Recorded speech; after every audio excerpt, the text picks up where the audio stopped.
Hello, everybody at home, and thanks for tuning in to our weekly poetry series. I'm Nicole, the manager at It Again Bookstore, and I'm joined tonight by Charlotte Pence and Dan Albergotti. We post links in the comments where you can get their books, including Charlotte's latest poetry collection, Code, which just came out on Wednesday. Congratulations. Thank you. Thank you. So the way the formatting is going to work is each poet's going to read for 15 minutes, followed by a discussion on craft.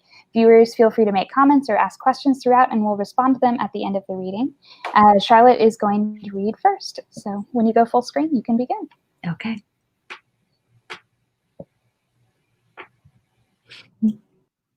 All right. Thank you all for watching us tonight. I am coming at you from my mom and stepfather's house in Knoxville, Tennessee. So it's always, I live now in Mobile, Alabama, but I'm from Tennessee. So it's nice to be able to get back here. So anyway, thank you for listening to us on a Friday evening. I am going to read from my brand new baby, Code. It just came out on Wednesday, and actually I didn't bring enough copies, and so I'm stealing my mom and stepfather's copy right now, but they said that was okay.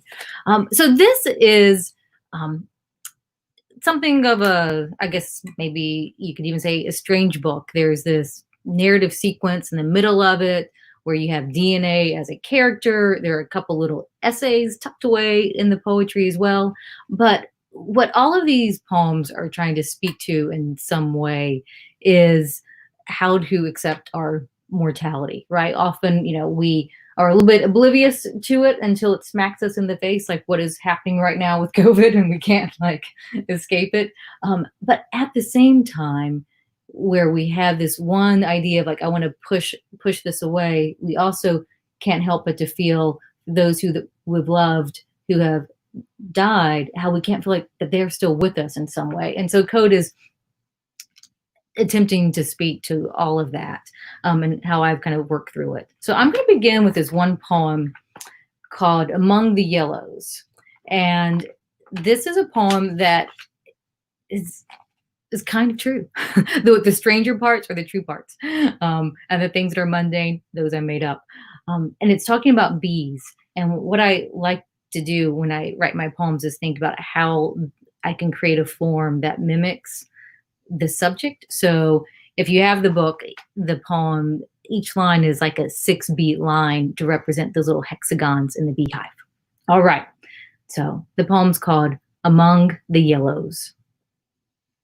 My grandfather died from slicing a beehive in half. A nest hidden in a log, his blade thinned to a dead end.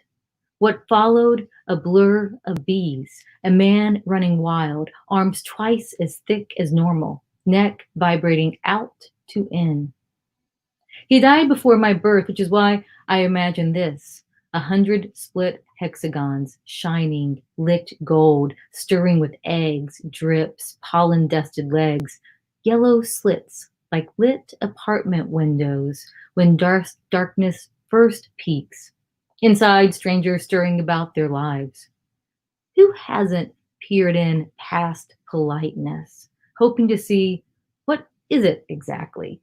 Clicks and hums humans make, shaping our lives into order. The circles to scrub skillets, figure eights to rinse toddlers' hands, the curve to read the news, shapes and slices of the living, obligations of the alive. I've stood outside looking in, hoping for something, and once I saw it. A slumped stranger suddenly leapt from his chair, mouth open, arms outstretched to catch something he loved. He uncoiled his once crunched body into a flow of honeyed fear, to reach beyond us both, to hold, to clutch, to brush off whatever mark was made. I do not know what to name the hived hum that keeps us going. All I know is my grandfather's last act was running. The bee's last act was stinging. And whatever was falling in that apartment, its last act was flying. All right, so that's my first poem I wanted to share. I also want to just say thank you to Nicole and Kim for hosting us, and give a shout out to Read It Again Bookstore. And also to Dan Albergotti, who you'll be hearing from in about 10 minutes, who is fabulous. So how is everything out there? Am I sounding fine? I don't know if anyone can actually tell me that or not. I'll switch over to live comments and then I can. Okay, sounds good. Yay. Great.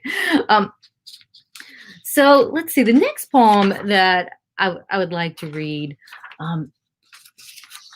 is again, gosh, I'm trying to explain, try not to take too much time by explaining it. I'm going to read a poem that got the book started for me. It was when one of my close friends, I'm drinking wine, I hope you are too. It's when one of my close friends passed away when she had children who were 5 and 3.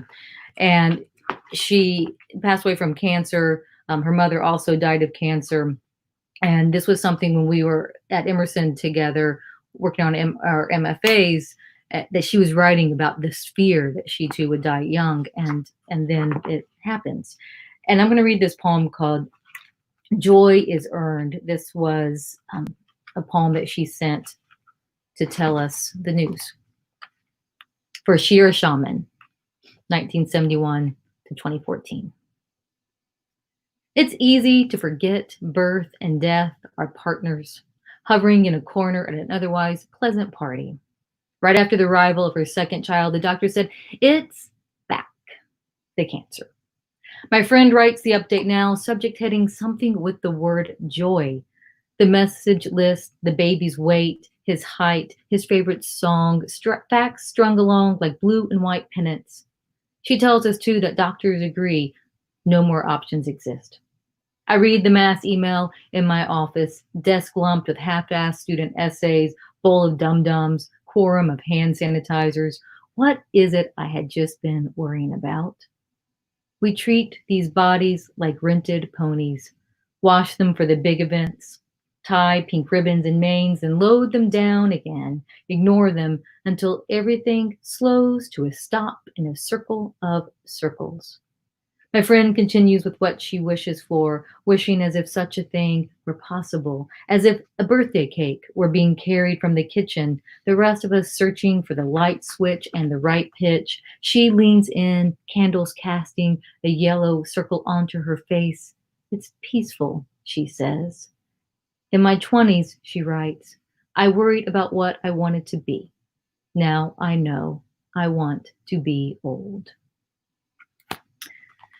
If you're just now joining us, I'm Charlotte Pence, and I'm reading from my new book, Code, with Dan Albergotti, who'll be coming on in about 8 minutes. So that email that I received from my friend, and then she passed away just like 2 years after that, that began this whole sort of attempt to try to process my grief for her. At the same time, my father-in-law passed away, and I had 2 friends who also lost their 16-year-old daughter in a car crash, and it was just, and my dog died. I know, I mean, dogs, but still, I mean, and I was just mad. I was also frustrated, and I was kind of reckoning with it. And what I ended up doing is I was looking for nonverbal ways, because I was feeling like words were failing me. I was looking for nonverbal ways that we can keep those with us close to us. And it led me to look at cave art. I was able to go to some caves in northern Spain and look at these 40,000-year-old, paintings on the walls. And it also led me to think about our DNA and how that is a way that we keep all of our ancestry with us. So the middle of the book has this 23-part poem. I will not read it all. And it follows these are all fictional characters, of a young mother who's dying of an inherited disease, her husband, and the mother's own DNA. And that was really so much fun. DNA came in, and I just started doing research into DNA for a couple of years, and then DNA kind of took over, and she became this really sassy force. So I'm going to read just one poem from each of the characters in this sequence. And let's see, who am I going to start with?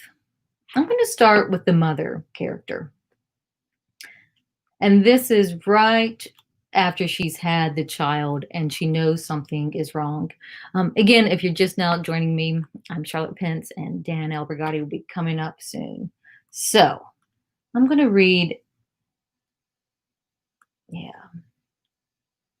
A measures her child in the hallway.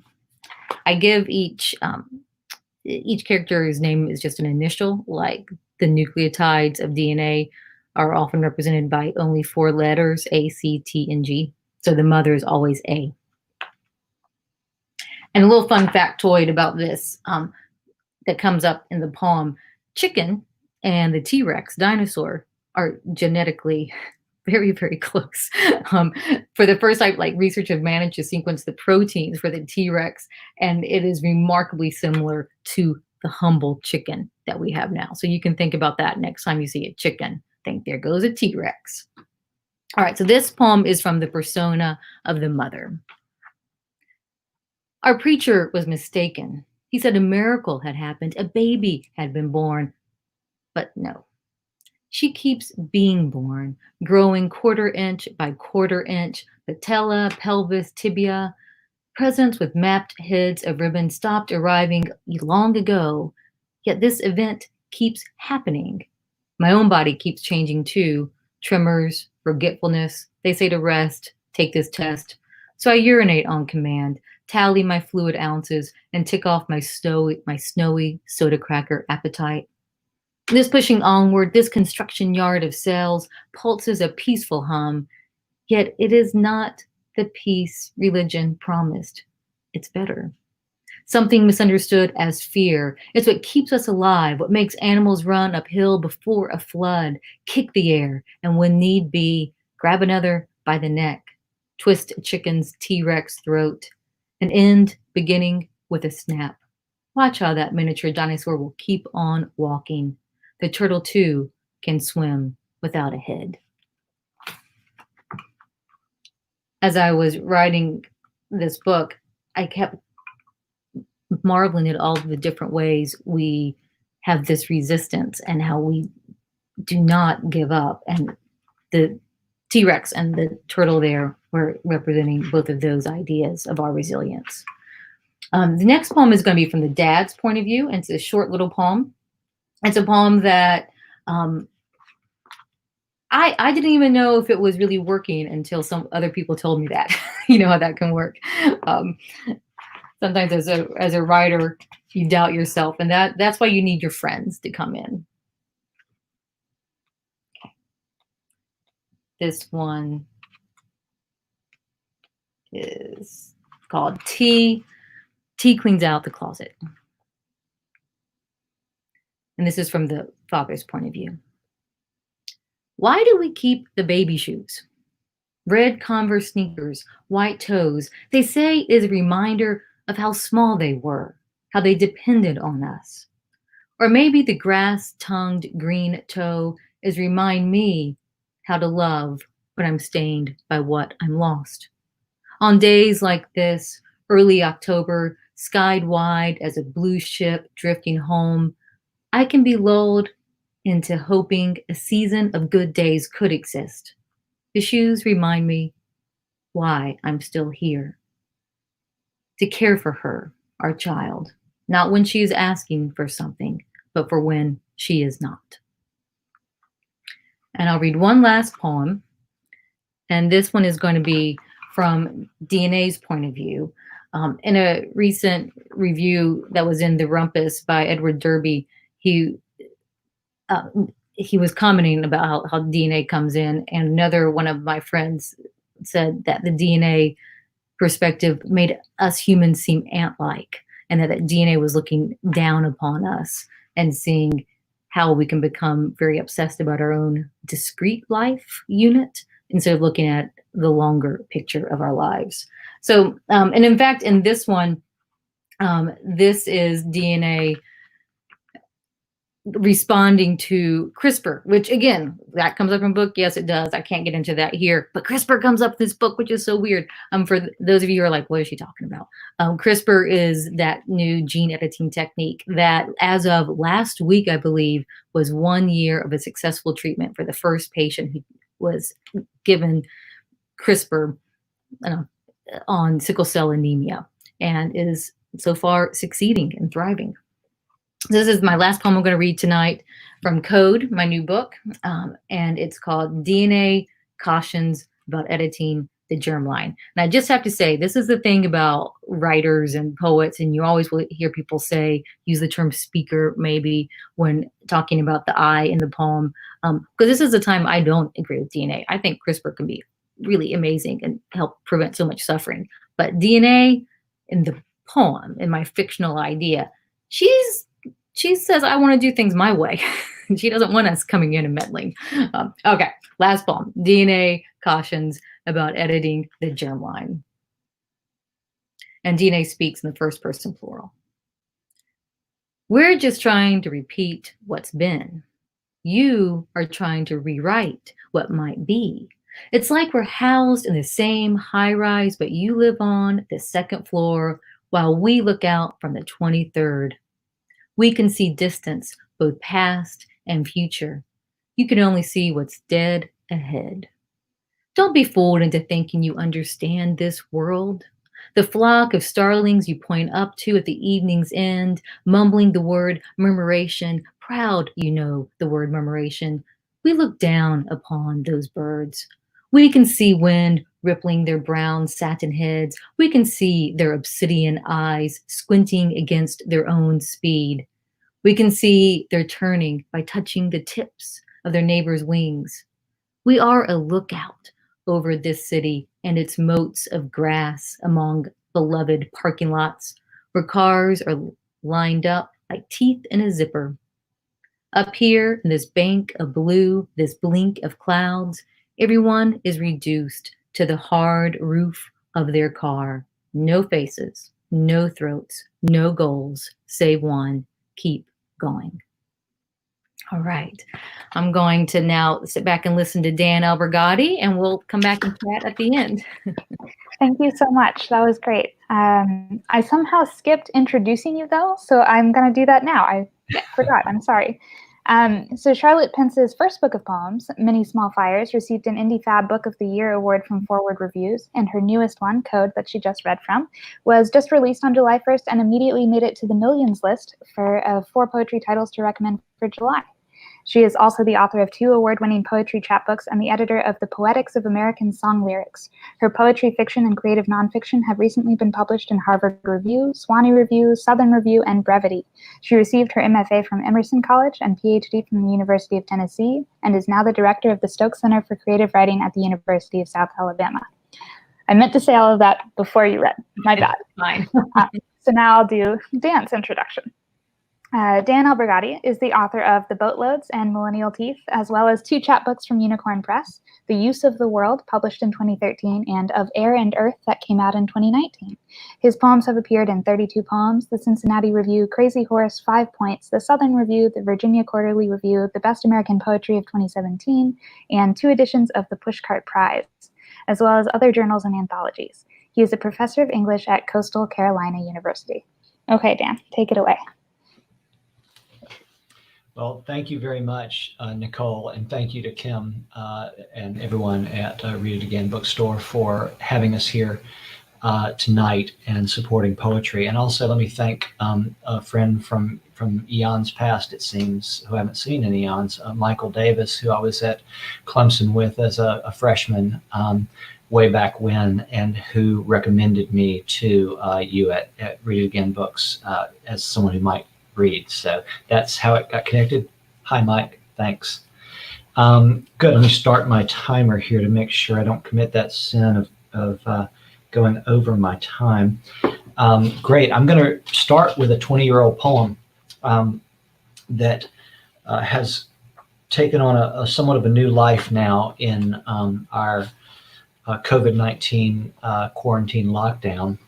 It's a poem that kind of was out in the world and had been shared a little bit before, but it's kind of become, if you'll excuse the terrible metaphor for the time, viral right now, because it's a poem about feeling like you're trapped, feeling in stasis, and the many emotions that might come about then. It's a poem that's in my first collection, The Boatloads, and it's called Things to Do in the Belly of the Whale. Measure the walls, count the ribs, notch the long days.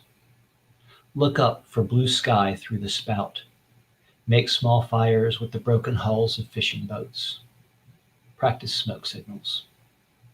Call old friends and listen for echoes of distant voices. Organize your calendar. Dream of the beach. Look each way for the dim glow of light. Work on your reports. Review each of your life's 10 million choices. Endure moments of self-loathing. Find the evidence of those before you. Destroy it. Try to be very quiet and listen for the sound of gears and moving water. Listen for the sound of your heart. Be thankful that you are here, swallowed with all hope, where you can rest and wait. Be nostalgic. Think of all the things you did and could have done. Remember treading water in the center of the still night sea, your toes pointing again and again down, down into the black depths.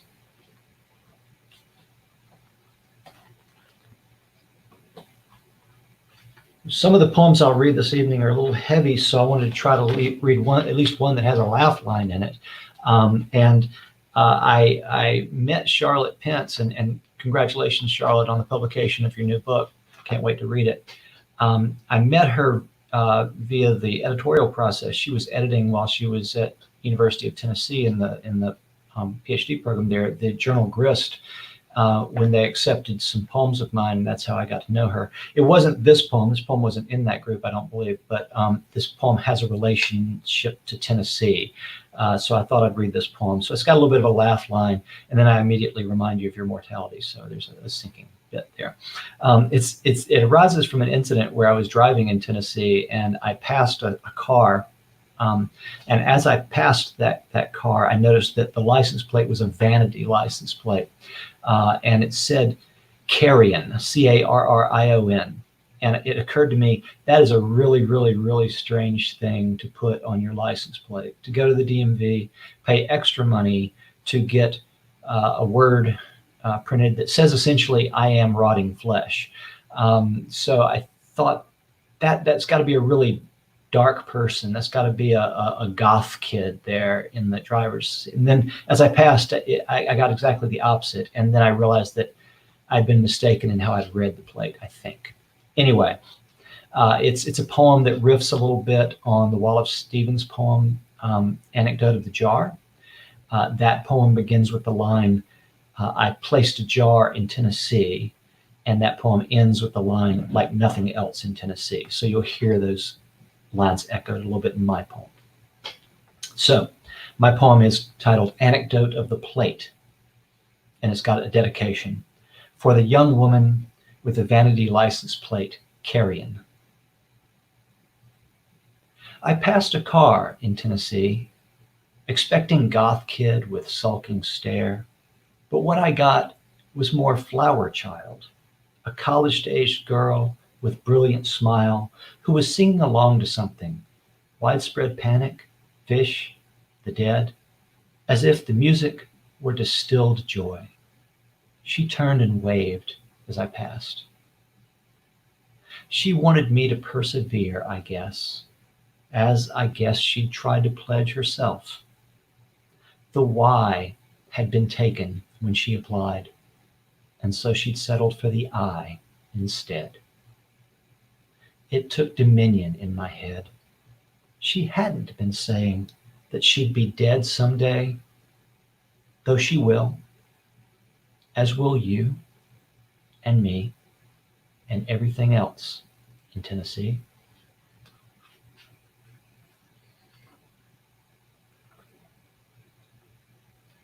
And I want to read this poem tonight and preface it simply by saying that this is a poem in which the speaker at the end of the poem appreciates a moment of silence and the peace that a moment of silence can bring. But I hope that you listeners will hear this poem as an anti-silence poem. Holy Night. My father said he wished the child were dead. He didn't say it in so many words, but he said it, and it was Christmas Eve. I breathed in silent tension next to him. The news anchor said that of the 7 born to a black couple 3 nights before, the weakest child had gathered strength and would, the doctors said, most likely now survive. I'm sorry to hear that, my father hissed. That's just what this country needs. 7 more. Of course, he used the word. You know he did. The television screen blurred to pastels. I sat in silence next to him, the man whose blood was my blood, whose eyes looked like mine, and tried to breathe the thick air between us. He was my father. This was Christmas Eve. Lord of this other world, what will you make of this? And reader, what will you accept? That I stood up without a word and left the house, got into my car, and then drove to the pizza place as he expected me to, picked up our order, and drove back to that goddamned house to join my mother and sister who'd been singing Christmas hymns by candlelight at the evening service while my father wished death upon a child? Will you accept that I wept on that drive, listening to Radiohead's The Tourist, wishing I could stop the world's spinning cold, drive off its surface and take to the sky, break its gravitational hold, sever myself from it forever then and there? Reader, I hear your silence now. Hear it like I heard silence that night in the space between my father's words and the night sky I could see through my windshield. One bright star, impossibly distant, already dead, pulsing its pure light through millennia of utter void to meet my aching eyes. Maybe it's better that you have no words, that I have no answer. Maybe better to just recall the peace of that short drive, its brief respite, where music and silence were one blessing, and the dark night holy.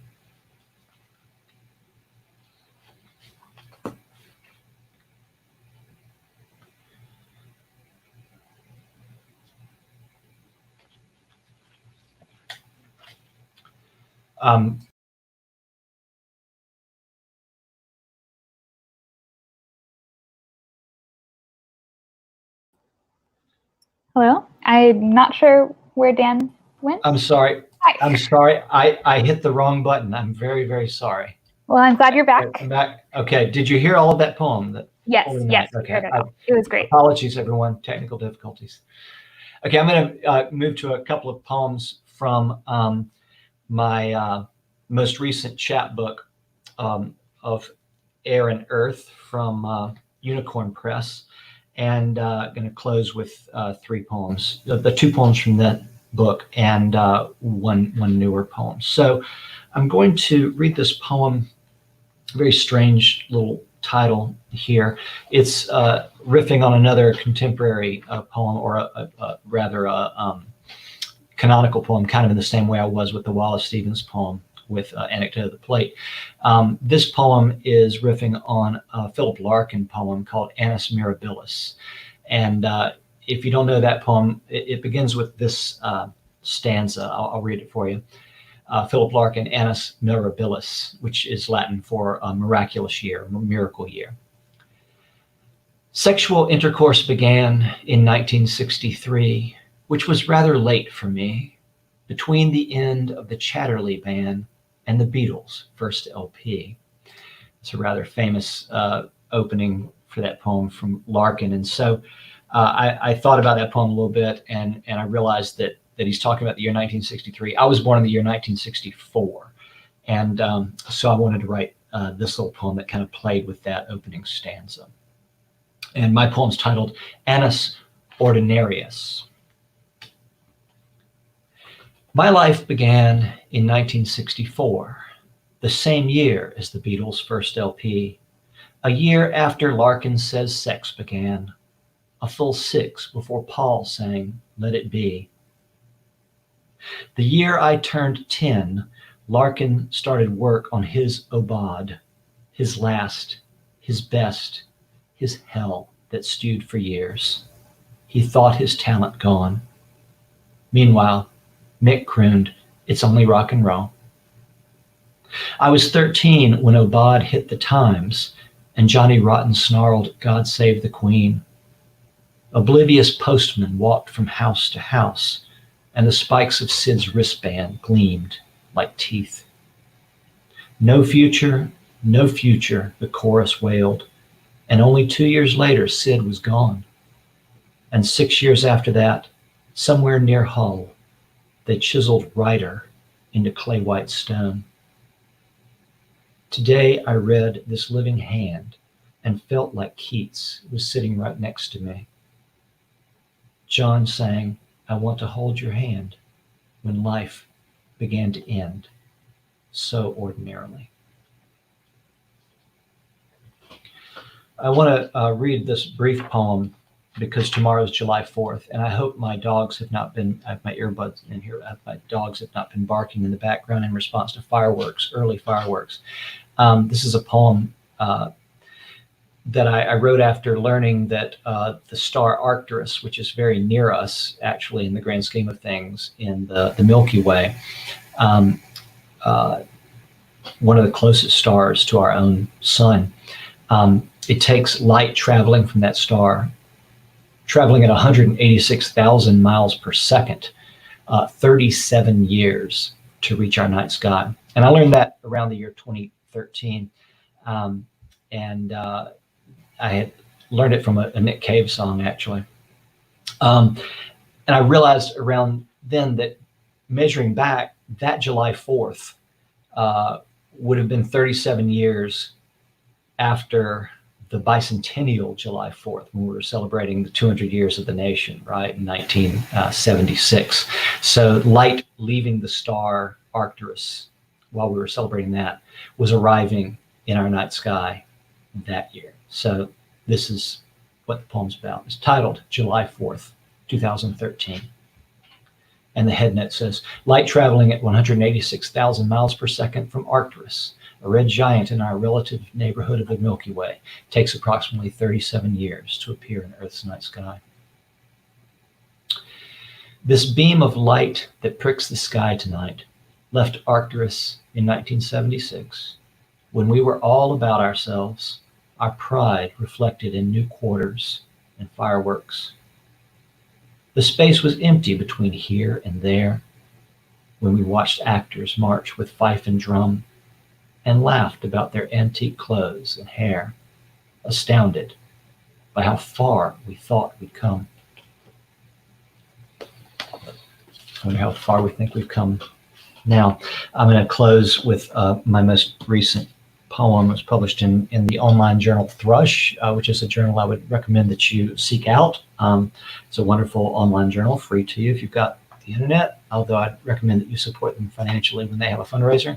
And I would recommend that you support Read It Again Bookstore financially by ordering some books from them. So, and thank you again. This is my last poem. Thank you again to the folks there for having us. And I look forward to talking with Charlotte soon about poetry and craft. So this last poem is titled simply Summary Report. We fell from the fall. We slid down that slide. We crouched at the call. We hid our young hide. We woke in a yoke. We pushed at their pace. We jumped at their joke. We reckoned the race. We battered the brother. We anchored the ark. We othered each other. We darkened the dark. We pilfered our power. We laid a writ law. We tumbled a tower. We jagged with a jaw. We coded all colors. We feathered all faiths. We denoted dollars. We wrangled with wraiths. We dirtied the dust. We smothered with smoke. We readied the rust. We spiked as we spoke. We drew up the deeds. We set all the snares. We negated needs. We canceled all cares. We clicked every clock. We scratched every screen. We wrecked every rock. We gulped gasoline. We fired up the forest. We reddened the rain. We pitched out the poorest. We ditched the storm drain. We withered the whale. We lathered the lake. We shattered the shale. We quickened the quake. We eyed every iris. We dragged on the drugs. We veiled the last virus. We bedded with bugs. We cornered in caves. We laughed at the last. We wave from the waves. We passed in your past.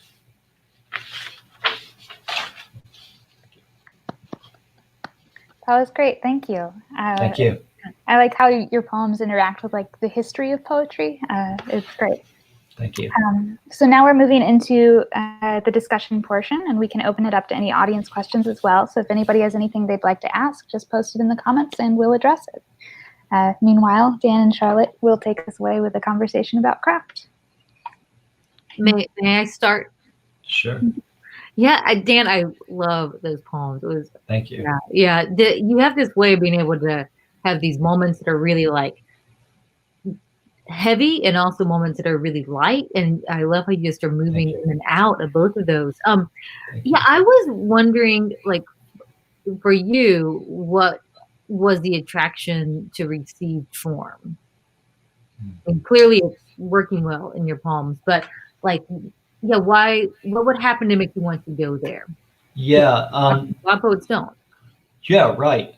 Well, it's interesting. I wrote poems when I was, in high school, like most of us do. But I kind of took it a little bit seriously. I was trying to write good poems, but I was not trying to model myself on any. And I didn't know of the poems I was reading. I mean, we might read Keats in high school. I had no idea what's going on formally there. I just think it's expression, right? And so that's what I'm trying to do when I start writing poems. So that's where it comes from, I think, is you're just trying to express yourself. But as I began to study literature, and I was an English major in college, you learn a little bit more about craft and technique. And then when I went all the way through the study of literature, all the way actually through a PhD in literature before I went to get my MFA. So my first, I was writing poems the whole time, but I was not studying craft in any kind of mechanical way. But I finally, near the end of that PhD, I took a creative writing or a poetry workshop at South Carolina with James Dickey. And he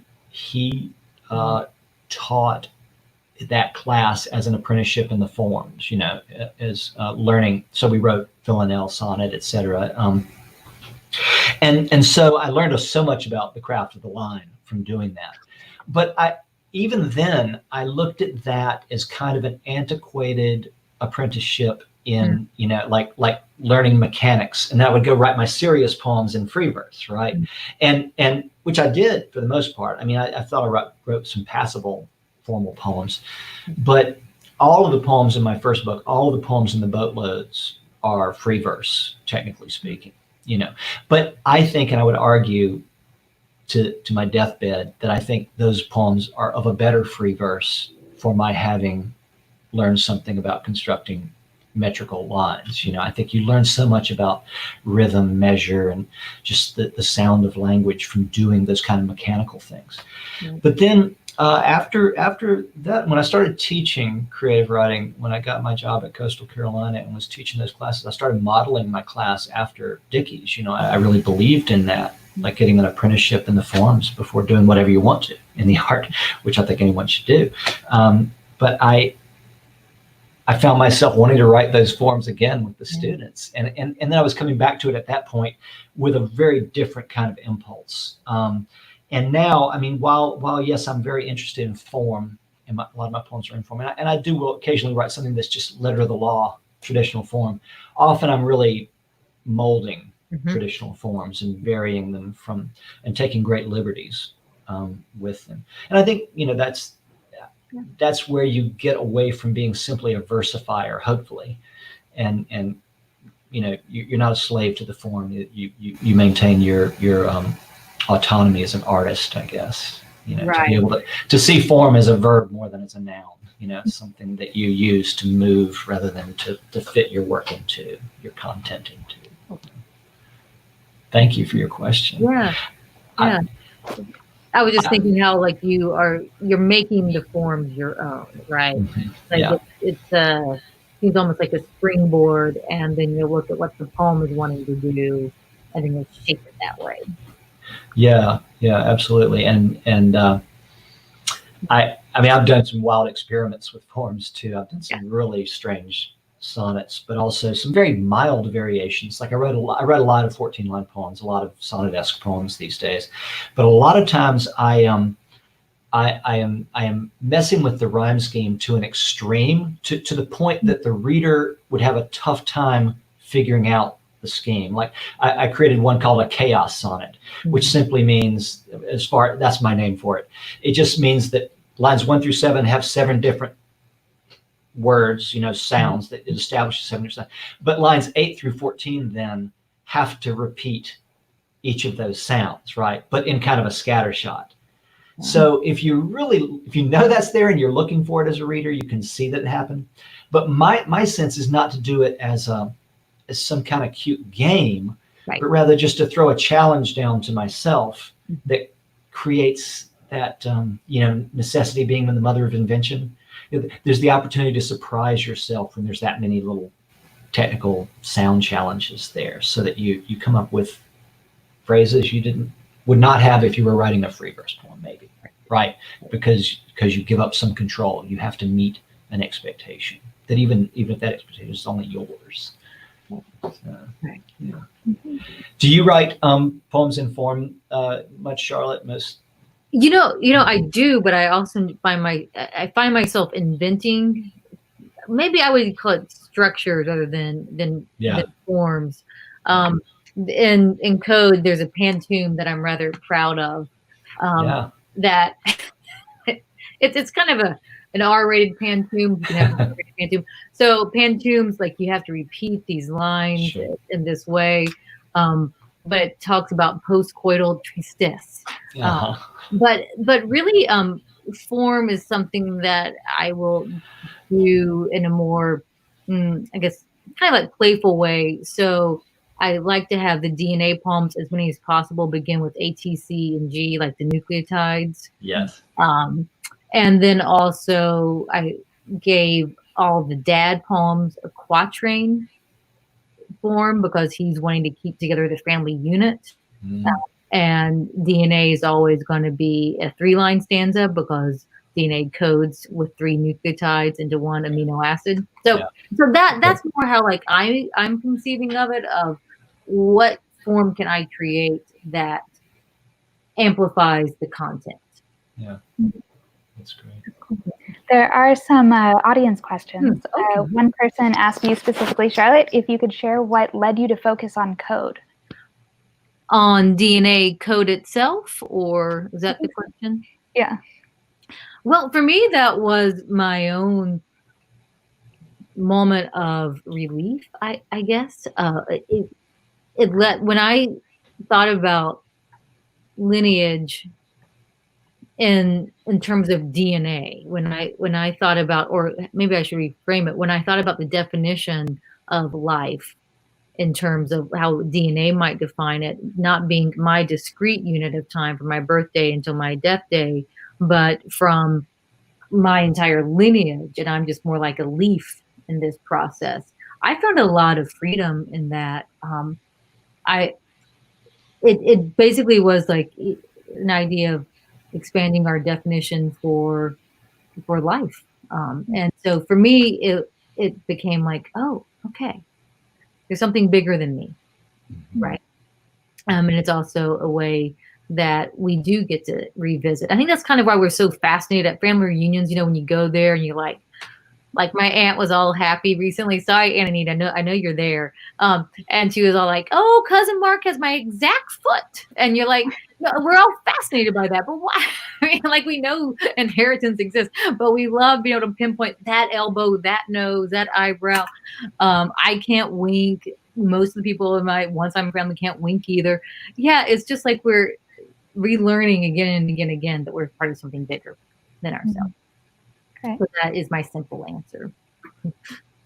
And there's another question for both of you. It says, can you guys talk a bit about organizing your collection and thinking through the connections between all of these lyric investigations into grief, DNA, art, technology, etc.? You go first, Dan.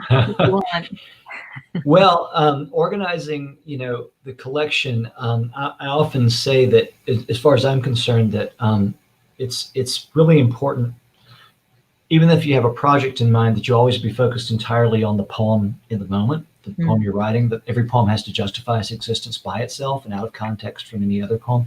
So I am usually not thinking about a collection as I'm writing the individual poems. I'm just writing poems. And as Natasha Trethewey encourages, honoring my obsessions. Don't, when someone's trying to tell you, maybe you're spending too much time on this theme, to hell with them, keep writing it, honor your obsessions. And then what you end up with is a body of work that's going to be easy to form into a collection in which the poems are speaking to one another in a way. Now, I have, when I write maybe one poem that I think I've liked in a certain way, that I can see another poem bouncing off. You may see sequences of poems like in my book, but I wasn't thinking of a sequence before I wrote them, if that makes any sense. Like that developed kind of organically out of the creation of the poem. Like there's a sequence of poems about the classical elements, fire, water, earth, and air in the boatloads, and that just began from one poem starting, and I realized it could be one little sequence that dropped throughout the collection. And that's one thing. I don't think I'm answering the listener's question very well, but I would just say that when I have something like that, I like to weave thematic things throughout a book. In other words, I did that theme set of 4 poems on the classical elements. I would not have wanted to put those 4 poems back to back. They appear at different places throughout the manuscript. I like for my themes to kind of emerge, recede, reemerge. So that's how I think about putting together a manuscript, rather than clumping things that are like together. Right. Yeah. Oh, I was mesmerized. Well, I mean, one thing I like to do is Marilyn Callett, who was a fabulous poetry professor. She retired recently. She's still alive and kicking, writing awesome poems. No was past tense was. But she once told me, don't organize your books like the librarian, right? Don't have each section be, this is the section on happiness, this is the section on grief, but more of that weave. I got myself into trouble with the DNA sequence, though, because that was really a story, and it challenged me like nothing else I've ever done. I ended up having to throw out about probably 40 good poems, many of which were already published, because they weren't doing what they needed to within that narrative sequence.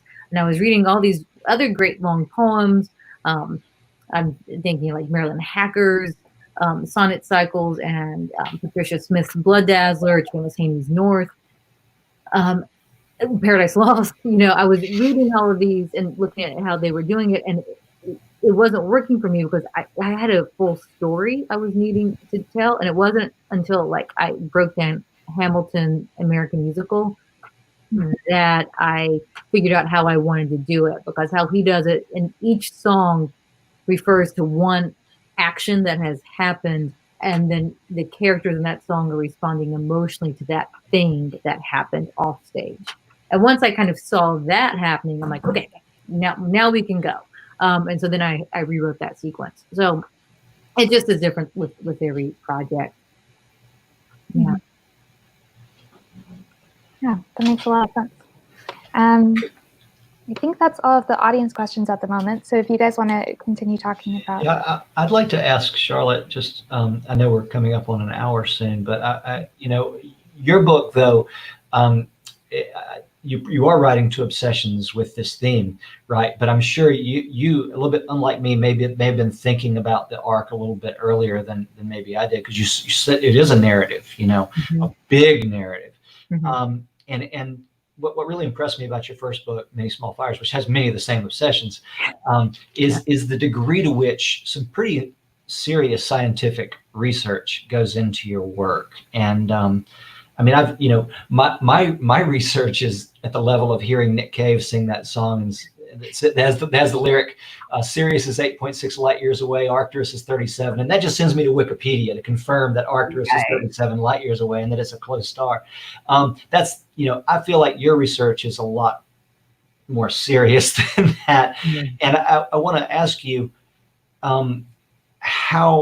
how does doing like what seems to be pretty hard research like that work with the composition process? And does it ever feel like it's the bookish kind of tracking down information collide with the art making? Is there a tension there? Yeah. Oh yeah. So I just love it. And so I my process is I'll just, before I'm starting any book, I'm just reading from a variety of texts. And then there's going to be something that I know will just take me on a very, very long tunnel. And so for me, it was, of course, looking at how DNA works, and then looking at CRISPR, which, it's weird because when I started writing this, CRISPR was just a thing, and thank God it's actually turned out to be successful, or else this would all have been kind of goofy. But I try not to write the poems when I'm doing the research and let the research absorb, so that when I come to write the poems, things can come out organically. The metaphors will just come out more like how a fiction writer will do it. What would that character's metaphor be? How would that character make sense? What that character's seeing? So but yeah, I mean, you can spend a lot of time doing research, but sure. I have to say, I'm also very privileged to be able to be a faculty member, because other professors love talking about what they do. So I have made a lot of use of interviewing colleagues at the university. And that's been really fun for me. I team taught a biology class we did a evolution in the humanities class. And so, you learn through teaching, right? Sure. And so that's been one of my methods too. I like what you said about that lag of time to do the research, and then how it organically gets into the poem's later composition. It kind of leads back to that question of form we were talking about before, in that I always tell my students when we're studying, metrical poetry and formal devices, and that I said, we do this for one reason and one reason only. We study this stuff mechanically in order to arrive at a place where we execute it, unconsciously, right? You absorb it and it comes up much more naturally. So exactly. Yeah, exactly. Anything else? If you don't arrive at that place where it can come back up organically, then you end up being an artisan. You end up making nice little loaves of bread or something, or nice little pieces of verse, but they haven't. It has to be much more natural than that. That's true. So, yeah. And you mentioned reading a lot of things for inspiration and things like that. What other things are you reading currently, or that you're excited about, that you would recommend to our readers or viewers? Yeah. So this is one book that I'm reading right now, called Was Body by Billy Tadros. I hope I'm pronouncing the name right. It's funky, it's associative, it's about a long love affair, and it has lines like this: she was trying to break away to break away. Just like kind of playful like that. This is another book by a pressmate at Black Lawrence Press, Lisa Faye Cootley, Tether. And this one to me is really interesting. She's using research in a slightly different way than I am, and it's equally effective, but she's looking at tether from the sense of like first imagining it from an astronaut to like the space shuttle, and then all the ways that the speaker feels tethered on Earth, a mother to a son who is an addict, tethered, like, you know, a poet to the poem. So just looking at different ways we tether ourselves on this earth and are tethered. And I don't have this one with me, but I also I've been rereading Koya Fagan Maple's poem Mend that came out a few years ago. Her book is looking at, so it's fascinating. It's another one of these sequences that's looking at what considered the father of gynecology, Sims, did. You know, he experimented on all of these enslaved women without anesthesia, and she gives voice to the women. The women that was named in his writings, she imagines their lives. And I think it's also, I mean, I just have to, you know, say, like, I'm interested in science, but, you know, I'm not, you know, you can't ignore the fact often science has been used to abuse people, right? There's a lot of examples of you know, ableism and racism and sexism with the sciences. So her book, I think, is a wonderful way to try to right some of those wrongs. And then, of course, I always have a novel going. You know, you have to just have some fun reading. Like, okay, sorry, poetry's fun too, but you know what I mean. And so I'm reading The Illusion of Leaving by Jeanette Brown. Yeah. So that's another fiction book I would recommend.